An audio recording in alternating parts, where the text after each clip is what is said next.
of why people claim their military accolades when they really don't have them. And why do people believe them? And really where I'm looking at on a social work perspective is how are we treating these individuals who claim their service when we find out later that they really didn't serve the time that they did.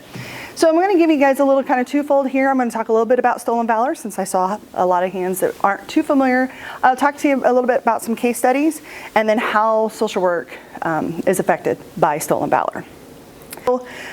Stolen valor, and we hear these stories all the time and people think, is there really that many people? Do you recognize one of these? Mr. Hare? No, I'm just looking at all the awards. All the garbage, right? Now, to someone who is familiar with the military and familiar with ribbon racks and familiar with how the uniform should look, we'll do just what Mr. Hare did and look at this and go, oh my gosh. These are just kind of three. I'll give you guys a little. This young man who actually is no longer with us, he showed up to a family member's military graduation. One of his family members was graduating with this wonderful, and if you look closely, he's got the same ribbon 3 times. Like that kind of just doesn't happen. Anybody familiar with the term soup sandwich? This is kind of his nickname. You know when, have you ever tried to put soup on a sandwich? It's just kind of a big sloppy mess. So soup sandwich. Basically this young man tried to come in at Fort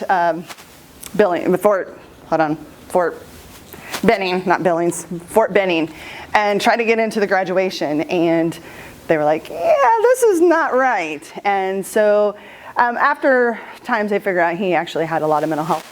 And he, like I said, is no longer with us. This gentleman in the middle showed up to a Marine ball looking like this. Now, why would you show up as a fake Marine, or at least with all this extra stuff, with a group of people who probably know what all this stuff means? This one actually is, on a social work perspective, this one is kind of a scary guy. He would actually go into children's hospitals and, you know, I'm a military veteran and look at me, and, you know, you think hospital staff, anybody ever work hospital? Like somebody comes in, they're like, hey, how are you? Come hang out with the kids. But his story was not even true. And so, and then furthermore, he would actually like talk a lot to the children's parents, mother more specifically. It's like, oh, you're going to the hospital to pick up dates with your fake war stories. So these cases happen, like I said, all the time. So who coined the term stolen valor? So I'll give you a little history. You might recognize this guy. B.G. Burkett, he's down in Texas. He is actually the person who wrote the book Stolen Valor and coined the term stolen valor. He was, through military world of you know somebody who knows somebody, he was asked to start the Veterans War Memorial, and War Memorial, am I saying that right? Down in Texas, and they said, you know, you have a lot of information, would you come and help us? And we're going to start, you know, cataloging these names and get them on the War Memorial and doing that. Well, as he started finding this information, people were coming to him and, yeah, I was a Vietnam veteran, Then he started realizing, I don't know about all this. And through this process, he started learning, like, there are a lot of stories that are just that good. And really, stolen valor has happened for years. Anybody recognize this guy?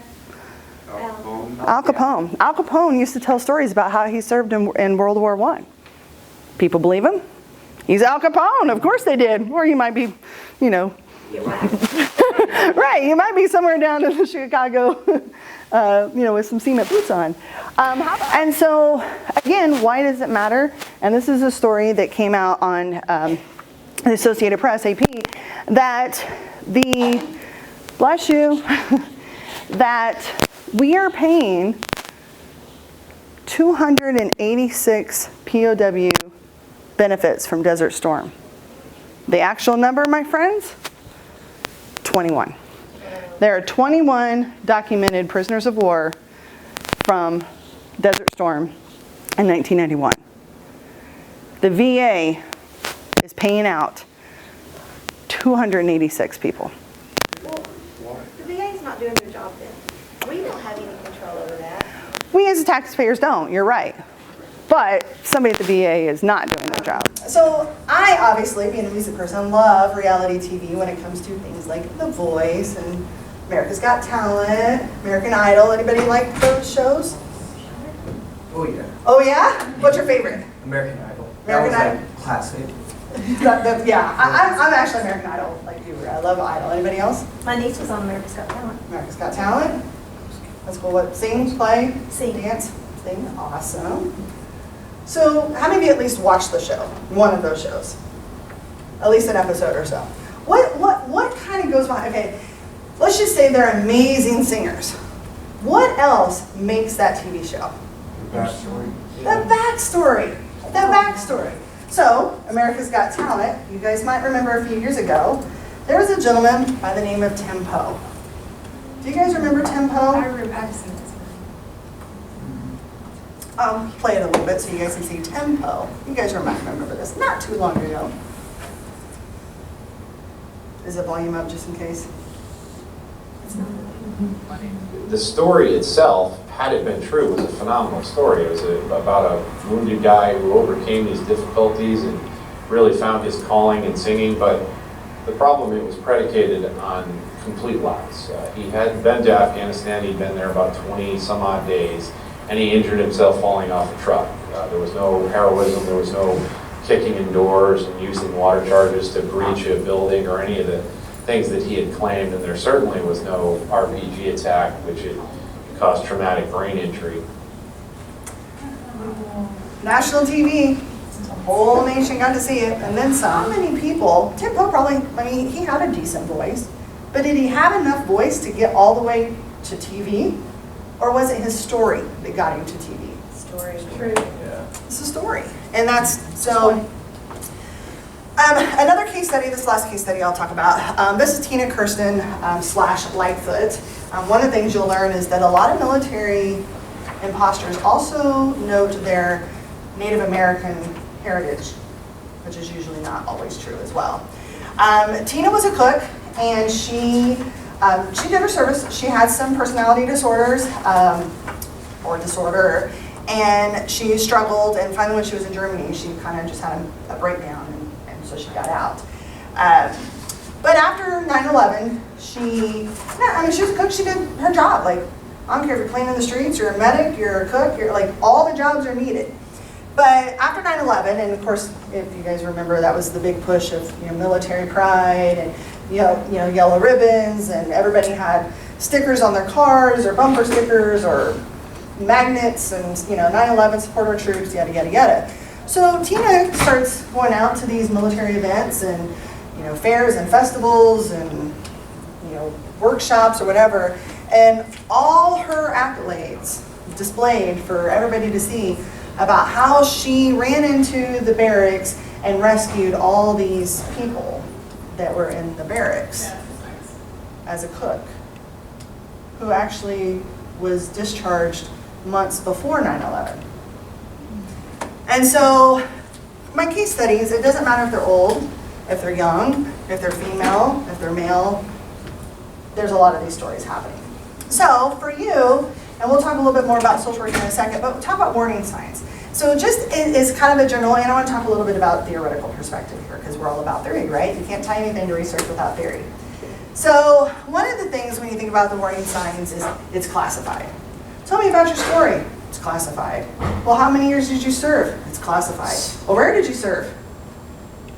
It's classified. This is actually, so paper and pen. A little fun activity for you guys. What you laughing at? I do. Mr. Harry, got a paper and pen? Let's see if you can do it too.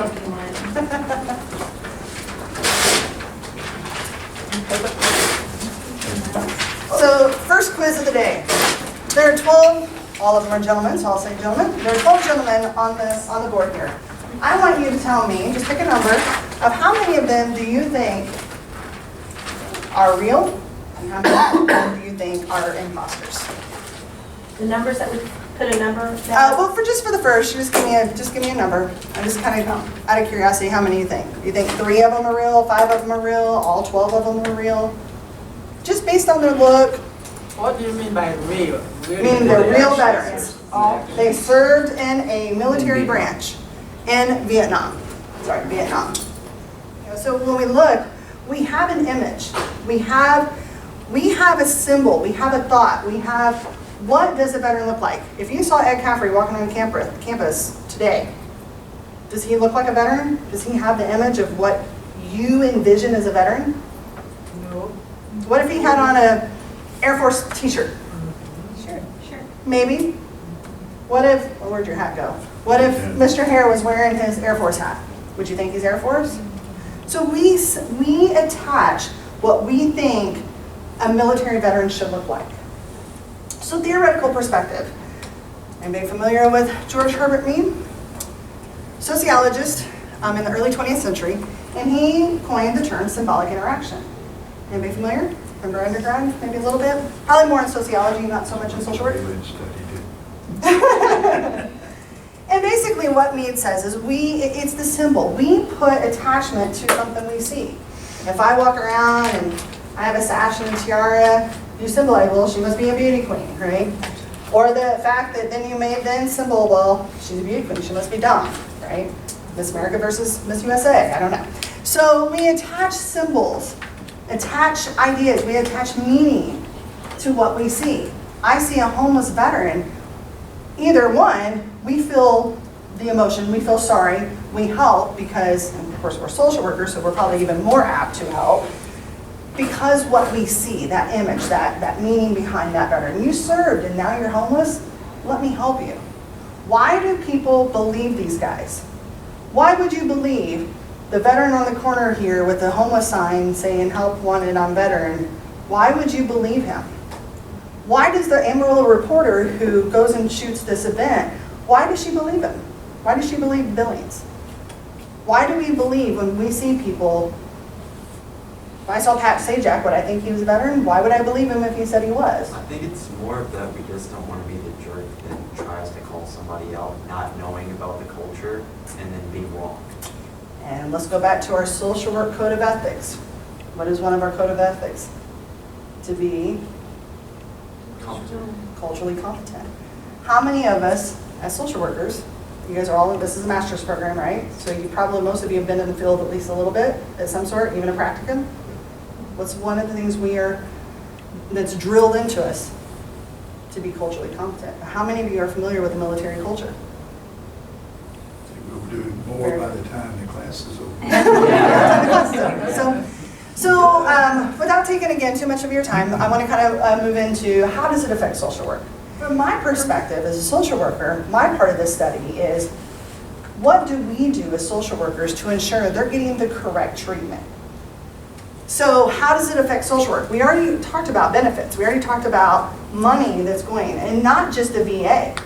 How many of you, you guys, are all of you from Lubbock here? Lubbock area? Is there any military agencies that serve military that's not VA? Like we'll help with food, we'll help with clothing, we'll help with any local resources? Vet center. Vet center, just help vets. So what if you're the social worker working for vet center? Some guy comes in, says he's a homeless veteran. Are you going to question that? No. But did you just give services to somebody who's an imposter? Yes. Does that take away from services that you could have given to someone else? That's how it affects social work. So I'm all big about micro, meso, macro. So we'll first talk about where my part of the study is. And really, what I see with the misdiagnosis is what they're actually getting, what that actual misdiagnosis. If we look in the DSM, cluster 2 talks about personality disorders. And if we really think about these elaborate stories, think about, how many of you were child welfare? Have you ever done child welfare? Foster children? How many of you had the foster kid who comes in and is like, well, the only reason I'm here is because, well, my dad, he plays for the Broncos, and he's in training right now, so that's the only reason I'm here. Right? You guys hear those stories? The fantasy families.